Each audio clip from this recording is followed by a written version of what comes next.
just such a Think about making, I don't know, I never would.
Good morning. Happy Tuesday to those watching here in Melbourne or Australia or Queensland or wherever.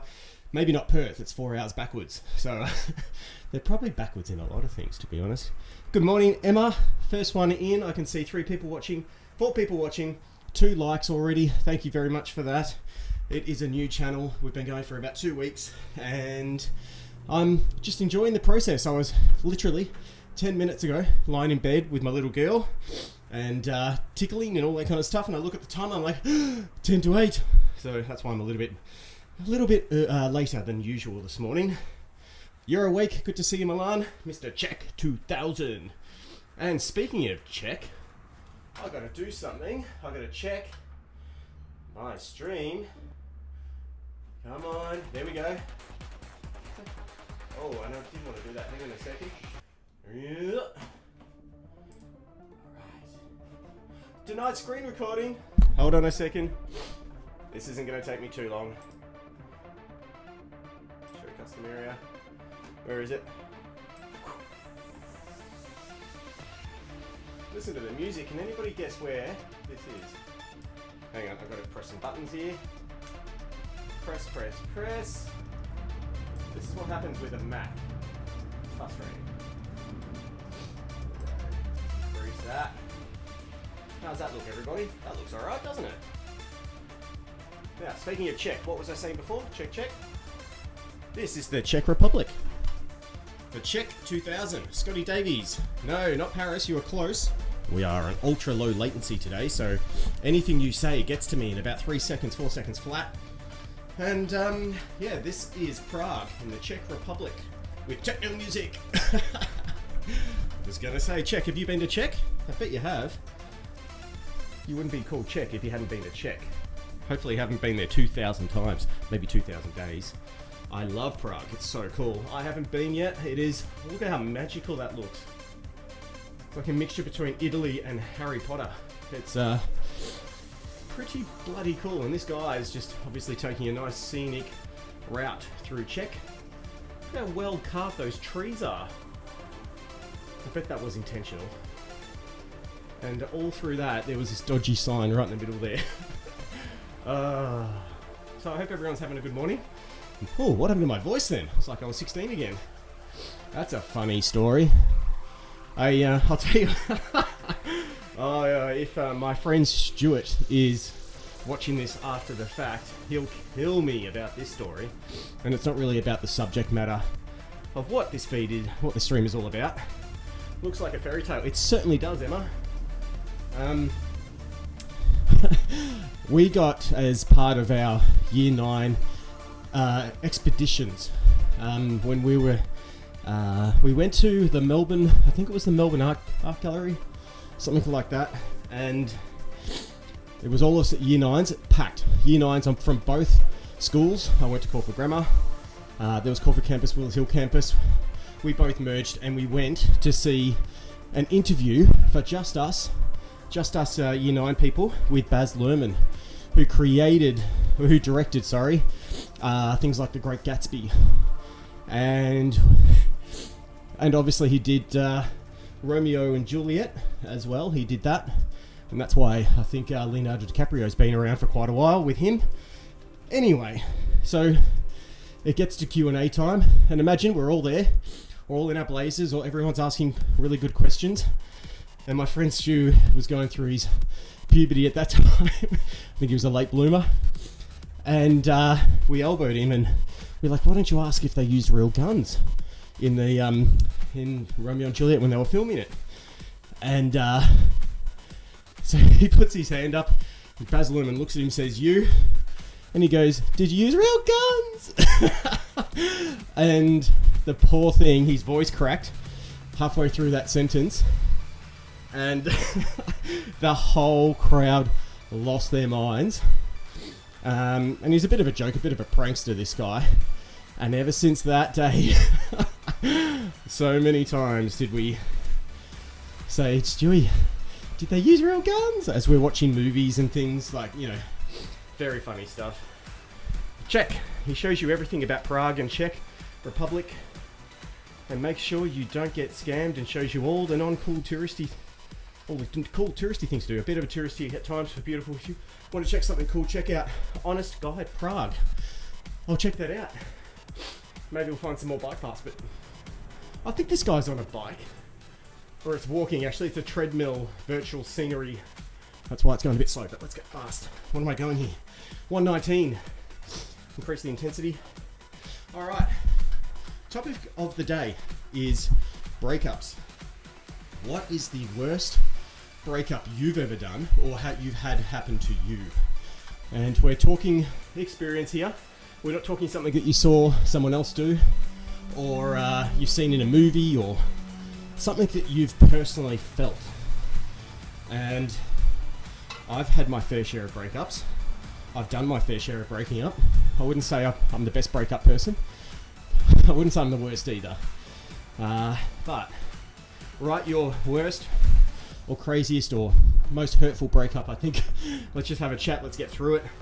I think that'd be quite interesting to do. I wonder if I can bring it up so you can see me a little bit nicer. So you can actually see me talking. Let's see. See how it flicks? I can fix that. I can. I think it's... There we go. Hello. Alright, I'm repping Evolve today. Not sponsored whatsoever, but I just like the hat. It's a beautiful day here in Victoria. Check, you got to agree with me. It is blue sky. I do want to, as soon as I can, get out there and go for a bike ride. And then, if I have the opportunity, if I get all my work done, to go and go for a ride, go for a skateboard on this tramper here. I want to show you, because I cleaned her up so well. Hang on. This is the top part, the heavy part. Can you see that? Whoa! There we go, look at that. She's an absolute beast. So damn cool. That's the motors on the back there. They are insane. So I gave her a high pressure hose clean over the weekend and she's looking schmick.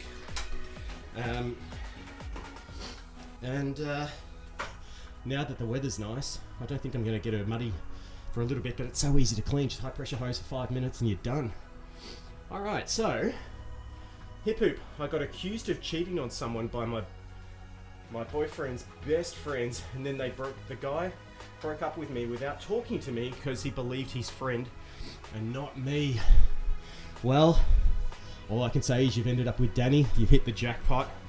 But that's mean, that's cruel. I bet you were a lot younger as well.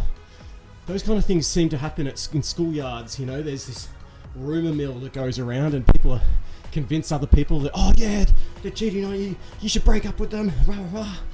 And it was it was for the best. Yeah, exactly. And all right, where do I start? Okay, I think my worst that I ever did to somebody was year 11. I was with a girl who's called Crystal, and I only found out, I think it was about 2 years ago, that she actually passed away. She passed away only 2 years ago from, I think it was cancer. For some reason, her and her parents decided to only use natural medicines, and yeah, that wasn't a good idea. And I only found out a week or so after she passed away, so that was pretty sad. But back in year 11, her and I were together for like 16 months. Pretty inseparable. We were known as the couple that would always be together, and yeah, I decided, I can't believe I did this, but I decided the night before our major year 11 English exam that pretty much shakes the way that you do what you do in year 12, that I broke up with her. And I broke up with her over the phone, and it wasn't the best idea. And I started getting all these calls, and she was crying. It was horrible, just bad timing, exactly. So I decided to pick up one of the phone calls. This is all coming back to me now, and it was her mum. How could you do that to my daughter? You promised her the world. You were meant to be together forever. She's crying a little heart. I'm like, what do you say? I'm like, I'm really sorry. It's better this way in the long run, blah, blah, blah. How's she meant to go and how's she meant to... I'm like, why am I talking to you? You know, this is between her and I get that it's your daughter, but... Oh well. Chris Gardner. Good to see you. I was with my ex for 7 years. Had 2 daughters. Then she said she didn't love me and broke... Wow. See, I'm a bit frightful of that day coming. And I think once you've had kids and you've got a house and a dog and all that kind of stuff, you kind of settled and you kind of, you know, drop off with the, you know, the slap of the bum and the cuddle here and there, and you start to think, oh, what's going on here? But it's just because everybody's so relaxed and having and so at peace that you don't feel like you have to do that stuff anymore. But it's so important to do that stuff. Keep that flame flying the light. Yeah. It's awkward when parents get involved. Sounds like you've got a story there, Emma. But yeah, I think because at that age, you go over to each other's houses, or homes, I should say, and the parents are there. And she had a mum that didn't work, so she was always there. And Danny will love this, that they actually had a absolute fascination with Seinfeld. They had VHS tapes with every episode of Seinfeld labelled. It was in a book, which tape relates to what episode, all in chronological order. Unbelievable. And that's all they really watched. Where's my heart rate? 122. I totally bailed on a guy once. We've been dating for a few months, and this isn't me, this is Emma. A few months, and I was staying at his house, so I decided at 3 a.m. I didn't want to be with him anymore, so I left. At 3 a.m. Awesome work. I mean, there's no time like lying next to the guy, looking over and saying, nah, this isn't for me. I'm not going to hang around. I'm not going to hang around for breakfast. I'm not going to hang around so I can have a teary morning and cry all morning and have to deal with that. I'm just going to go. Why not? And never spoke to him again. I've got a situation similar to that. I was with a girl called Penny. And how did that happen? I think it was more like, we met her at a bar, actually. I was out with my friends. Just trying to remember who. I remember Luke was there. If he's watching a little bit later. But we went up to this bunch of girls. I actually didn't think anything much of Penny at the time. It was more about her friend. But we got up, started talking, found out her friend was actually seeing somebody else. So yep, straight off the radar. So what do? You go for the next one. And yeah, we caught up. We exchanged numbers. I think a couple of days later we went on a date. And she was a pharmacist. She still is. She's now got a husband, kids, all that usual stuff, living in Geelong. So she's happy. But I was with her for like 3 months, I think it was. I knew I wasn't all that thrilled, or, you know, when you're like, your heart beats like crazy when you see them, and just didn't have that. So similar to Emma, it was Melbourne Cup. We went to Melbourne Cup and got absolutely off our faces. And then I ended up back in her place in Hawthorn. Yeah, it was Hawthorn? No, Caulfield, something like that. And yeah, just like that, I think it was like 2 o'clock in the morning. I'm like, sorry, tap tap, I gotta go. She's like, what do you mean? I said, I'm out, I'm done. She said, what do you mean? And I'm like, this isn't working. And it could have been the alcohol and a whole mix of different stuff. And she screamed the house down. She had housemates and everything. We was in an apartment block, and I'm sure everyone in that apartment block knew that someone was breaking up with someone that night. And I got out, jumped in my car, and left. And just like Emma, never spoke to them again. Until about, I think it was like 3 or 4 years later, I saw that she had a kid. She was really happy. And she's like, why don't you pop over to my friend's house in South Yarra and catch up. I'm like, well, I'm single, no worries, I'll pop over, say good day. So I went over, and she was just there having some drinks with her friend, and I'm looking at her friend, I'm like, I know you. Really nice house. I'm like, where do I know you from? Anyway, I can't remember her name right now, but she was one of like the top 10 female tennis champions of the world. And I've forgotten her name. Aussie girl. And they were good friends. So we were having drinks and talking about stuff, and they were saying how much crazy lesbian stuff happens in the tennis. So it was very interesting for just a random night, just popping over. And I think I left there at about 10 o'clock and went home. I love those random evenings where you're like, yeah, I'll give it a crack. I don't know, I've got nothing better going on, and it ends up being such an amazing night. And we kind of cleared the air that night, and yeah, every so often, maybe every 5-10 years, we might pop up on someone's birthday and say, hey, how's it going? And that's it. So that's another one that's actually happened to me. I thought this girl was the absolute it for me. I think I was like 22, 23. Her name was Daniela. Funny story, this one. Anyway, I went out with her. It was a blind date. So one of my clients was a door handle company, and there was this really extravagant guy called James, I think it was, that worked there. And we were working away, and he looks at me and goes, I've got a girl for you. Are you single? I'm like, yeah. He goes, I want to put you on a blind date. And within a week, we were on a blind date. We went to this place called Cookie in the city, which was about 3 or 4 levels up along Swanston Street, I think it was. Yep. And I made sure there's balconies with like only 2 seats, 3 balconies. I'd secured one of them, and sat down and explained who each other were. I picked her up from her house actually, and on the first night met the parents. Very massive house, lived in Kew, one of the wealthiest families I think in the top 20 here in Melbourne. Just phenomenal, just wow. Like I went for a tour after that, and it took about 15 minutes to go through the house.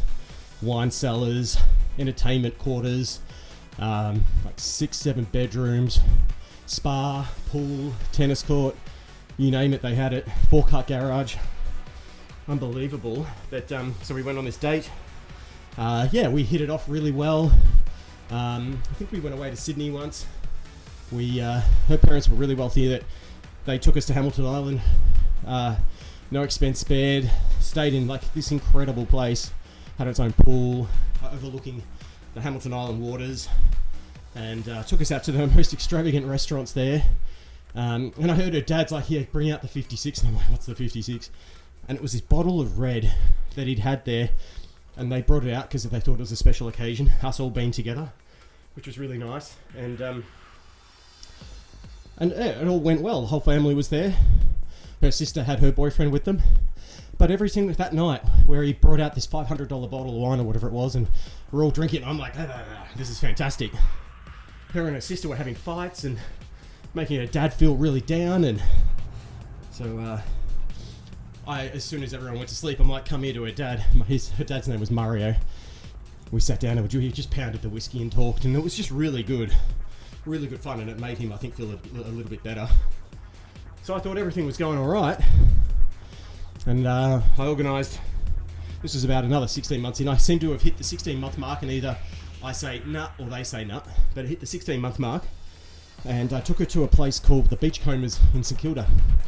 And we were there, it was like a twilight summer evening, sunset, it was amazing. We're having like dips and beers and wine and all this other stuff, and putting on a real big show. And she did, whatever it was, I think it was Emma, just like, sorry, this isn't working. It's like, excuse me. And I had my dog with me. He was underneath, I remember now. She'd driven there, and she's like, it's not working. And I started to get really emotional. Like, I thought this was it for me, and my heart was all in it. And she's like, look, let's just pay the bill. We'll go for a walk. And I'm like, okay. So paid the bill. And I'm like, okay, maybe I can like talk her out of it, and like you always think. So we were going for a walk. That walk lasted about 50 meters, and she's like, look, I've got to go. I've got someone picking me up. I'm like, what? It was unbelievable. And she just left me there with my dog. I sat down on the ledge of St Kilda Beach on the concrete that then goes off to the sand. And I was just really sad, just having a little whimper to myself. And my dog's like, you know when dogs are like this, they don't know what's going on? That happened. And then funnily enough, I was really sad, like really upset. I was there for about half an hour. And then this absolutely attractive, hot girl came up and sat next to me, and she's like, you all right? I said, yeah, my girlfriend just broke up with me. She's like, why? I said, I don't know. She just said she doesn't feel anything anymore. She's like, oh, that's so sad, and all this other stuff.